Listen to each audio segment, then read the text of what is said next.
da wani kofin la'asu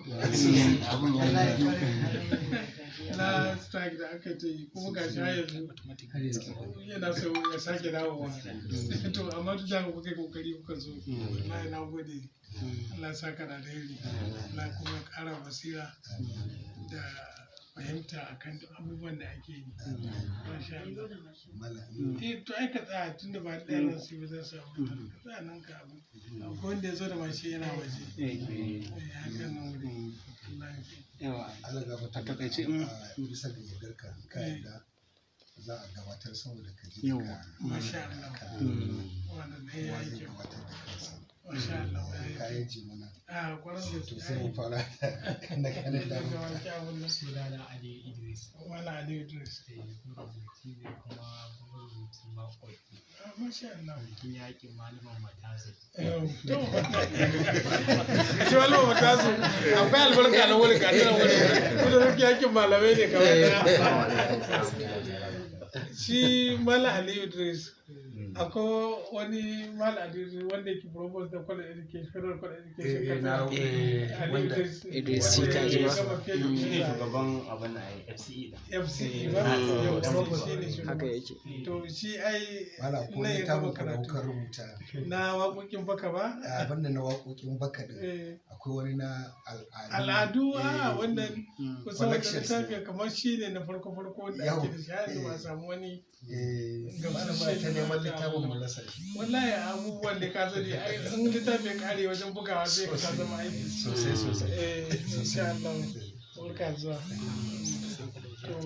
kuma suna na Abdulhamid Muhammad Sani masha Allah Mutazu kuma malumin Mutazu madalla ni ne shugaba na wannan kungiyar uku na Katsina masha Allah alhamdulillah kai ma kana rike da babban al'amari a ƙara sa himma haɗa kai na akwai jama'a alfiya da na rubuta na baiti 1000 masha Allah madalla masha Allah masha Allah ya Allah sunana Dalla Muhammad Bello ringin shugaban riko na wannan kungiya reshen jihar Jigawa masha Allah bayan shek ringin tun da ringin ne Jigawa kuma gaskiya ne to Allah ya taimaka malam sai Abdullahi Imam shi malam Abdullahi da wannan gida ne insha Allah kana ila yanzu ne na yau gaske da wasu da ne zuwa an da yanzu kana ne yana mustad din da alhamdulillah to masha Allah wannan na san ga class sunana Musa Suleiman Koko. Ina aiki a sashen Ingilishi da Wazir Umar Federal Polytechnic da ke birnin Kebbi. to gaskiya ne Marubuci ne. masha Allah Da kuma treasurer. masha Allah Reshen jihar Kebbi. madalla abun ya yi kyau kwarin gaske Allah ya taimaka wani mana suna Ibrahim Garba na yaya kuma ta fuskar karance ɗan gida ne domin na fi shekaru 15 na karanta rubuce-rubucen ka kuma don kuma na yanzu haka kai ne supervisor a masters to wannan ke Audu Baba Audu Baba da yobi a ba da dan sati biyu da wuce na zo gurin Dr. Anas sai ta cewa zai haɗa da kai gaskiya shi din mata ya cewa zai haɗa da kai da kina ɗan rubuce kai ma kana karatu ne nan ke ina masters a wannan ne Rochester University Rochester University Rochester University a masha Allah a yayi kyau Allah ya taimaka Assalamu alaikum. Sunana Mahmud Umar Ilela daga Bauchi State.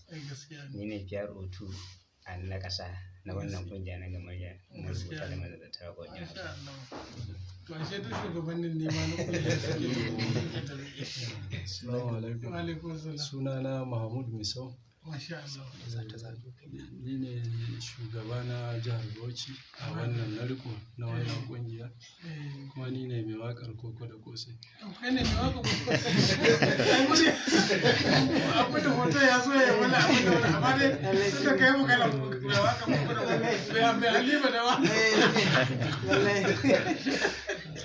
to ya yi kyau Allah mun gode maka da karaya muka ga irin wannan al'amari haka alhamdulillah. Assalamu alaikum. Wa alaikum salam. Sunana Shamsu Hamza daga Zaria. Masha Allah. Ne shugaban riko na wannan kungiyar reshen jihar Kaduna. Madalla. Assalamu alaikum. Wa alaikum salam. Sunana Hafiz Adam Koza. Sakatare na riko na wannan gamayya na ƙasa. Alhamdulillah. A taro ya an samu mutane daban-daban a jihohi sun Sunana Ibrahim Hamisu. Ni ne shugaban rikon wannan kungiya na jihar Kano. Masha Allah, yana jin suna sosai kwarar gaske, wana ta yi sosai. Assalamu alaikum. Sunana Suleiman Salisu Muhammad, wanda aka fi sani da mai bazazzagiya. Masha Allah. Ne kuma shugaban ta na riko na ƙasa.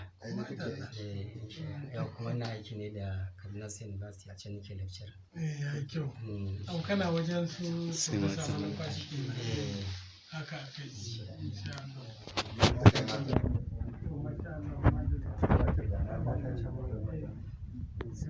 Assalamu alaikum.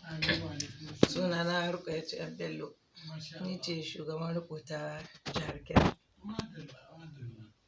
Assalamu alaikum. Sunana Maryam Suleiman daga Zaria. Barkanmu da zuwa wannan taro, kuma an girmama taro ƙwarar gaske tun daga wurare daban-daban an zazzuwa kan nan wuri. To ni ma ina nan jami'a Bayero ɗan gurguru ɗan jimawa, amma na fara aiki na tun a local government ta Mafara cikin jihar Zamfara.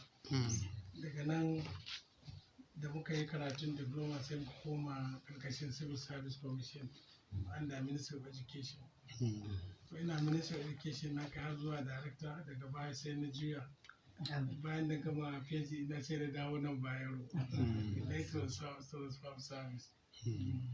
To haka ne, alhamdulillah da ana ta tafiya cikin rayuwa kwaran gaske, amma saboda mai wakar koko ya samu sha koko sosai ba ta gurguru yadda Allah. Alhamdulillah muna godiya ga Ubangiji da ya ba mu lafiya, ya ba mu ikon shiga wannan bangare na ilimi, kuma kowanne mai na ba da irin tasa gudunmuwa.